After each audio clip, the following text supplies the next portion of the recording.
ಇದು ಚಳಿ ಆಗುತ್ತೆ, ಸರಿಯಾಗಿ ಹೊತ್ಕೊಳ್ಳಿ.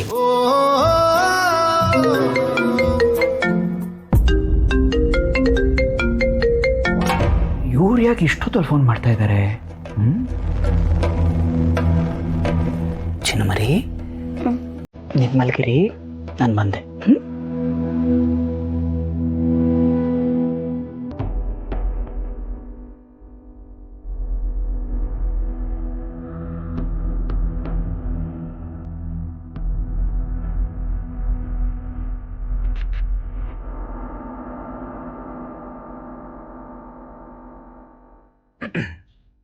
ಹಲೋ ಜಯಂತು, ನಾನು ಜಾನ್ವಿ ಅಜ್ಜಿ ಮಾತಾಡ್ತಿರೋದಪ್ಪ. ಇವ್ರು ಒಬ್ರು ಬಾಕಿ ಇದ್ರು, ಈಗ ಇವರು ಫೋನ್ ಮಾಡೋಕೆ ಶುರು ಮಾಡ್ಕೊಂಡಿದ್ದಾರೆ.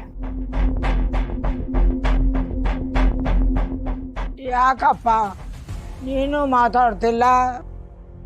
ಏನಿಲ್ಲ ಅಜ್ಜಿ, ಹೇಗಿದ್ದೀರಿ ನೀವು? ನಾನು ಚೆನ್ನಾಗಿದ್ದೀನಪ್ಪ. ನೀನು ಹೇಗಿದ್ದೀಯ? ಜಾನು ಹೇಗಿದ್ದಾಳೆ? ನಾವಿಬ್ರು ಚೆನ್ನಾಗಿದ್ದೀವಿ. ನಾನು ಅವಳ ಹತ್ರ ಮಾತಾಡಬೇಕು. ಫೋನ್ ಕೊಡ್ತೀಯನಪ್ಪ? ಅಜ್ಜಿ, ನಾನು ಈಗ ತಾನೇ ಅವ್ರಿಗೆ ಮಾತ್ರೆ ಕೊಟ್ಟು ಮಲಗಿಸ್ಬಿಟ್ಟು ಬಂದಿದ್ದೀನಿ. ನೀವೊಂದು ಅರ್ಧ ಗಂಟೆ ಮುಂಚೆ ಫೋನ್ ಮಾಡಿದರೆ ಮಾತಾಡ್ಬೋದಿತ್ತೇನೆ. ಯಾಕಪ್ಪ, ಜಾನು ಹುಷಾರಾಗಿದ್ದಾಳೆ ತಾನೆ?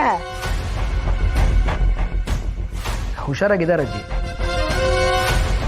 ಆದರೆ ನಿಮಗೆ ಗೊತ್ತಲ್ಲ, ಸಣ್ಣ ಸಣ್ಣ ವಿಷಯಕ್ಕೂ ಬೇಜಾರು ಮಾಡ್ಕೋತಾರೆ, ಟೆನ್ಷನ್ ಮಾಡ್ಕೋತಾರೆ.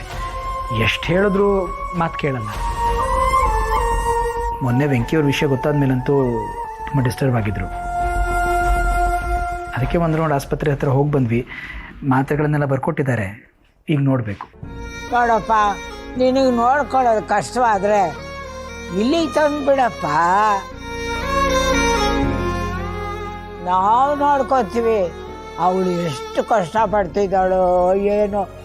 ನಾನಿದ್ದೀನಲ್ಲ ಅಜ್ಜಿ ನೋಡ್ಕೊಳಕ್ಕೆ, ನೀವೇನು ಯೋಚನೆ ಮಾಡಬೇಡಿ. ಈಗ ನೋಡಿ, ನಿಮ್ಮ ಜೊತೆ ಏನಾದರೂ ಮಾತಾಡಿದ್ರೆ ಮತ್ತೆ ಯೋಚನೆ ಮಾಡೋಕ್ಕೆ ಶುರು ಮಾಡಿಬಿಡ್ತಾರೆ. ಅದಕ್ಕೆ ಒಂದು 2 ದಿವಸ ಕಳೀಲಿ, ನಾನೇ ಫೋನ್ ಮಾಡಿಸ್ತೀನಿ, ಓಕೆನಾ?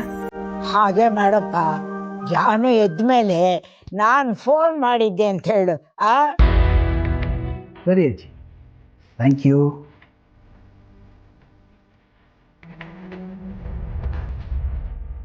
ಯಾಕೆ ಫೋನ್ ಮಾಡಿ ಮಾಡಿ ತೊಂದರೆ ಕೊಡ್ತಾರೋ? ನಾವಿಬ್ರು ನೆಮ್ಮದಿಯಾಗಿರೋದು ಅವ್ರಿಗೆ ಇಷ್ಟನೇ ಇಲ್ಲ ಅಂತ ಅನ್ಸುತ್ತೆ.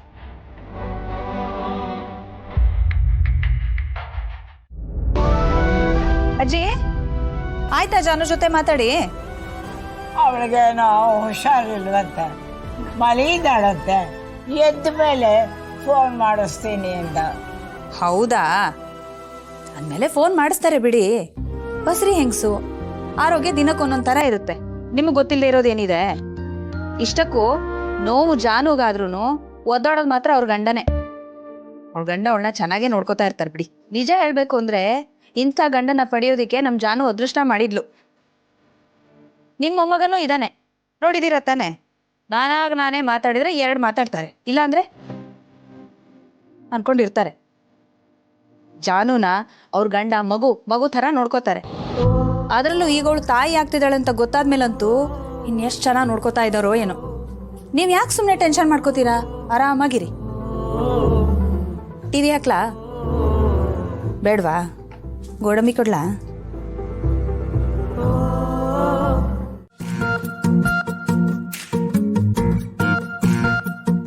ಏ ಬ್ರೋ, ಪುರೋಹಿತರು ಬೇಕು ಅಂತ ಹೇಳಿದ್ದಲ್ಲ, ಸಿಕ್ಕಿದ್ರಾ? ಇಲ್ಲ ಕಣ. ಬೇಕು ಅಂದ್ರೆ ಹೇಳು, ನನಗೆ ಪರಿಚಯ ಇರೋರು ಒಬ್ರು ಇದ್ದಾರೆ. ಅದೇ ನಮ್ಮ ಅಂಗಡಿ ಪೂಜೆ ಮಾಡಿಸಿದ್ರಲ್ಲ ಅವರು, ಅವ್ರಿಗೆ ಹೇಳ್ತೀನಿ. ಇಲ್ಲಾಂದ್ರೆ ಅವ್ರ ನಂಬರೇ ಕೊಡ್ತೀನಿ, ತಗೋ. ಪುರೋಹಿತರನ್ನ ಕರೆಸಿ ಮನೆಗೆ ಇನ್ನೊಂದು ಸಾರಿ ಪೂಜೆ ಮಾಡಿಸೋಣ ಅಂತ ಇವನಿಗೆ ಹೇಳಿದ್ರೆ ಇವನು ಇದನ್ನ ಸೀರಿಯಸ್ ಆಗಿ ತೊಗೊಂಡಿದ್ದಾನೆ. ಇವನು ಹೇಳಿದ್ದು ಪುರೋಹಿತರನ್ನೇ ಕರೆಸಿ ಪೂಜೆ ಮಾಡಿಸಿದ್ರೆ ಅವನು ಹೋಗಿ ಇವನ ಹತ್ರ ನಿಮ್ಮಣ್ಣ ಹೊಸ ಮನೆಗೆ ಪೂಜೆ ಮಾಡಿಸಿದಾನೆ ಅಂತ ಹೇಳ್ಬಿಟ್ರೆ ಎಲ್ಲ ಕೆಲಸ ಎಕ್ಕುಟ್ಟು ಹೋಗ್ಬಿಡುತ್ತೆ. ಏನು ಮಾಡೋದು? ಏಯ್, ಏನ ಕೊಳ್ಳ ನಂಬರು? ಬೇಡ ಕಣ. ಯಾಕೋ? ಅಲ್ಲ, ಪುರೋಹಿತರು ಬೇಕು ಅಂತ ನೀನೇ ಹೇಳಿದ್ದು, ಇವಾಗ ಬೇಡ ಅಂತಿದ್ಯಾ? ಏನು ವಿಷಯ? ಬೇಡ ಅಂತ ಹೇಳಿದ್ದಲ್ಲ. ಆಯ್ತು ಬಿಡು, ಅದಕ್ಕೆ ಯಾಕೆ ಹೀಗಾಡ್ತಿದ್ಯಾ? ಅಯ್ಯಯ್ಯ, ಅದು ಸರಿ. ಈಗ ಯಾಕೆ ಪುರೋಹಿತರು? ಯಾವುದಾದ್ರೂ ಪೂಜೆ ಮಾಡಿಸಿದ್ಯಾ? ಪೂಜೆ ಅಂತ ಏನಿಲ್ಲ ಕಣ, ಯಾಕೋ ಟೈಮ್ ಸರಿ ಇಲ್ಲ, ಅದಕ್ಕೆ ಜಾತಕ ಕೇಳ್ಸೋಣ ಅಂತ. ಅಲ್ಲ ಬ್ರೋ, ನೀನು ಅನ್ಕೊಂಡ ಹಾಗೆ ಅಪ್ಪನ ಹತ್ರ 5 ಲಕ್ಷ ಇಸ್ಕೊಂಡೆ, ವೆಂಕಿನೂ ಮನೆಯಿಂದ ಆಚೆ ಕಳಿಸ್ದೆ, ಎಲ್ಲ ನೀನು ಅನ್ಕೋತಿರೋ ಹಾಗೆ ಆಗ್ತಿರುವಾಗ ಟೈಮ್ ಯಾಕೋ ಸರಿ ಇಲ್ಲ?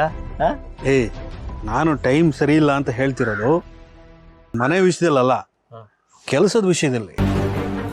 ಎಷ್ಟೇ ಕೆಲಸ ಮಾಡಿದ್ರು ಕೆಲಸದಲ್ಲಿ ಇಂಪ್ರೂವ್ಮೆಂಟೇ ಕಾಣಿಸ್ತಿಲ್ಲ ಕಣ. ಗಾಣದ ಎತ್ತಿನ ಥರ ದುಡಿದ್ರು ಕೈಲಿ 1 ರೂಪಾಯಿ ಉಳಿತಾರೆ. ಅದಕ್ಕೆ ಏನು ಮಾಡೋದು ಅಂತ ಕೇಳೋಣ ಅಂತ. ಅದಕ್ಕೆ ಪುರೋಹಿತರೇ ಯಾಕೋ ಕೇಳಬೇಕು, ಜ್ಯೋತಿಷನ್ ತಾನೇ ಕೇಳಬೇಕಾಗಿರೋದು. ಏನೋ ಒಂದು ಮಾಡಿದ್ರೆ ಆಯ್ತು ಬಿಡ. ಹೌದು, ನಿನ್ನ ಹತ್ರ ದುಡ್ಡು ಇದೆಯಲ್ಲ, ಏನು ಮಾಡೋಣ ಅಂತ ಅಂದ್ಕೊಂಡಿದ್ಯಾ? ಮತ್ತೆ ಬಿಸ್ನೆಸ್ಸಲ್ಲಿ ಇನ್ವೆಸ್ಟ್ ಮಾಡೋಣ ಅಂತನೋ ಅಥವಾ ಬೇರೆ ಏನಾದರೂ ಕೆಲಸ ಶುರು ಮಾಡೋಣ ಅಂತಿದ್ಯಾ? ಅದೇ ಯೋಚನೆ ಮಾಡ್ತಾ ಇದೀನಿ ಬ್ರೋ.